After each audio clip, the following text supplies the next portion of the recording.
യുഎസിലെ ലോസ് ആഞ്ചലസിൽ വീണ്ടും കാട്ടുതീ. ലോസ് ആഞ്ചലസിലെ കാസ്റ്റേക്ക് തടാകത്തിന് സമീപത്താണ് കാട്ടുതീ. 2 മണിക്കൂർ കൊണ്ട് 5000 ഏക്കർ സ്ഥലത്തേക്കാണ് തീ പടർന്നത്. വിശദാംശങ്ങളുമായി വിജിത ചേരുന്നു. വിജിത, ഈ ഒരു തീപിടുത്തത്തിന് അല്ലെങ്കിൽ ഈ ഒരു ആളിപ്പടരുന്ന ഒരു തീപിടുത്തത്തിനൊരു ശമനത്തിലേക്ക് എത്തിക്കാൻ അധികൃതർക്ക് കഴിയുന്നില്ല എന്നുള്ളത് ഏറെ സങ്കടകരമായ കാര്യമാണ്.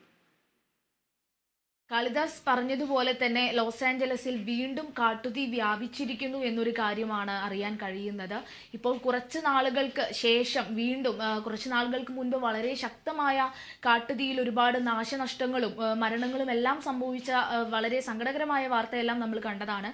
അതിനുശേഷം ഇപ്പോൾ വീണ്ടും ഇന്നലെ ഏകദേശം ഒരു ഉച്ചയോടു കൂടിയൊക്കെ കാസ്റ്റേക്ക് തടാകത്തിന് സമീപത്ത് കാട്ടുതീ കത്തിപ്പടർന്നു എന്നുള്ളൊരു കാര്യമാണ് അറിയുന്നത്. 2 മണിക്കൂർ കൊണ്ട് 5000 ഏക്കറിലേക്കൊക്കെ വ്യാപിക്കുന്ന രീതിയിലേക്ക് അത്രത്തോളം വലിയ ഒരു കാട്ടുതീയാണ് ഇപ്പോൾ അവിടെ സംഭവിച്ചിരിക്കുന്നത്. എന്നാൽ ഇപ്പോൾ രക്ഷാപ്രവർത്തനം എല്ലാം ആരംഭിച്ചിരിക്കുന്നു എന്നുള്ള ഒരു കാര്യം ആശ്വാസമേകുന്നത് തന്നെയാണ്.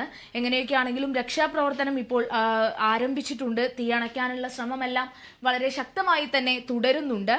പക്ഷേ എങ്കിലും നമ്മൾ ആലോചിക്കേണ്ട ഒരു കാര്യം എന്തെന്നാൽ അവിടുത്തെ ഒരു കാലാവസ്ഥ അല്ലെങ്കിൽ ഭൂപ്രകൃതി എന്ന് പറയുന്നത് ഈ രക്ഷാപ്രവർത്തനത്തിനെല്ലാം തന്നെ പ്രതികൂലമായി ബാധിക്കുന്നുണ്ട്. വരണ്ട കാലാവസ്ഥയാണ്, ഈർപ്പമുള്ള ചൂടുള്ള കാറ്റുള്ള ഒരു പ്രദേശമാണ്. അതുകൊണ്ട് തന്നെ രക്ഷാപ്രവർത്തനം വളരെ ശക്തമാക്കുന്നുണ്ടെങ്കിൽ പോലും ഒരു സ്ഥലത്ത് നിന്നും തീ കെടുത്തി വരുന്ന ഒരു സമയത്ത് അടുത്ത ഒരു സ്ഥലത്ത് വ്യാപിക്കുന്ന ഒരു രീതിയിലേക്ക് മാറുന്ന ഒരു സാഹചര്യമുണ്ട്. ഏകദേശം 7ഓളം ഭാഗത്താണ് കാട്ടുതീ വ്യാപിച്ചിട്ടുള്ളത്. എന്നാൽ അതിൽ 2 ഇടത്ത് വളരെ ശക്തമായ കാട്ടുതീയാണ്. അണയ്ക്കാനും വളരെയേറെ ബുദ്ധിമുട്ടുന്നുണ്ട്.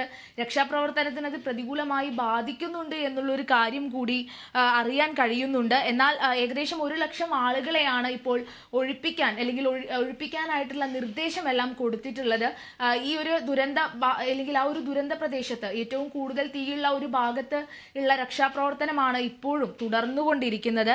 ഏകദേശം ആ ഒരു ഭാഗത്ത് 19,000 പേർ അല്ലെങ്കിൽ അത്രത്തോളം പേരെ ഒഴിപ്പിക്കാനുള്ള അല്ലെങ്കിൽ അവരെ രക്ഷപ്പെടുത്താനുള്ള ഒരു ശ്രമമാണ് ഇപ്പോഴും അവിടെ തുടർന്നുകൊണ്ടിരിക്കുന്നത്. ഏകദേശം 1 ലക്ഷത്തോളം ആളുകൾക്ക് മുന്നറിയിപ്പ് നൽകിയിട്ടുണ്ട്. ഈ ഒരു കാട്ടുതീയുടെ കാര്യത്തിൽ നേരത്തെ തന്നെ അല്ലെങ്കിൽ മുന്നറിയിപ്പ് നൽകുന്ന ഒരു സാഹചര്യവും അവിടെ ഉണ്ടായിട്ടുണ്ട്. അതുപോലെ തന്നെ അമേരിക്കൻ സൈന്യം രക്ഷാപ്രവർത്തനത്തിന് എത്തിയിട്ടുണ്ട് എന്നുള്ളൊരു കാര്യം കൂടി നമുക്ക് ആശ്വാസമേകുന്ന ഒരു കാര്യം തന്നെയാണ്. എങ്ങനെയാണെങ്കിലും വലിയ നാശനഷ്ടങ്ങൾ അല്ലെങ്കിൽ ആളപായം ഒന്നുമില്ല എന്ന് പറയുന്നത് വളരെ ആശ്വാസമേകുന്ന ഒരു കാര്യം തന്നെയാണ്. കഴിഞ്ഞ ആഴ്ചകളിലൊക്കെ നമ്മൾ കണ്ടതാണ് ആളപായവും അതുപോലെ തന്നെ ഒരുപാട് നാശനഷ്ടങ്ങളും. ഇപ്പോൾ കെട്ടിടങ്ങൾക്കാണെങ്കിലും എല്ലാം നഷ്ടം സംഭവിക്കുന്ന രീതിയിലേക്ക് കാട്ടുതീ വ്യാപിച്ച ഒരു സാഹചര്യം അവിടെ ഉണ്ടായിരുന്നു. കുറെ കാലങ്ങളായിട്ട് ആ ഒരു കാലാവസ്ഥ ഈ കാട്ടുതീ ഉണ്ടാവുമ്പോഴെല്ലാം കാലാവസ്ഥ പ്രതികൂലമായി ബാധിക്കുന്ന ഒരു മേഖല ആയതുകൊണ്ട് തന്നെ അതാണ് ഈ ഒരു കാര്യത്തിൽ അല്ലെങ്കിൽ കാട്ടുതീ വീണ്ടും വന്നു എന്ന് പറയുമ്പോൾ അത് തന്നെയാണ് അവിടെ ഏറ്റവും കൂടുതൽ ഒരു പ്രശ്നമായിട്ട് ഉയരുന്നത്.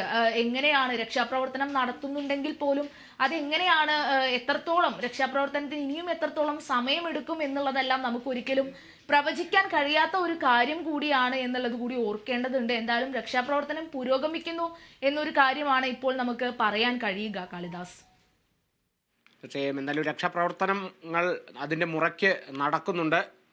പ്രദേശവാസികളെയൊക്കെ മാറ്റിക്കൊണ്ടിരിക്കുന്നു. മാറ്റി പാർപ്പിക്കുന്ന നടപടികളും കൃത്യമായി തന്നെ നടക്കുന്നു. എന്തായാലും 2 മണിക്കൂർ കൊണ്ട് 5000 ഏക്കർ സ്ഥലത്തേക്ക് തീ പടരുന്നു എന്ന് പറയുന്നത് അതിവേഗം പടരുകയാണ് തീ. എത്രയും പെട്ടെന്ന് തന്നെ ഇതിനൊരു ശമനം എത്തിക്കാൻ സാധിക്കുക എന്നതാണ് അധികൃതരുടെ മുന്നിലുള്ള ഏറ്റവും വലിയൊരു വെല്ലുവിളി. വിജിതയാണ് വിശദാംശങ്ങൾ നൽകിയത്.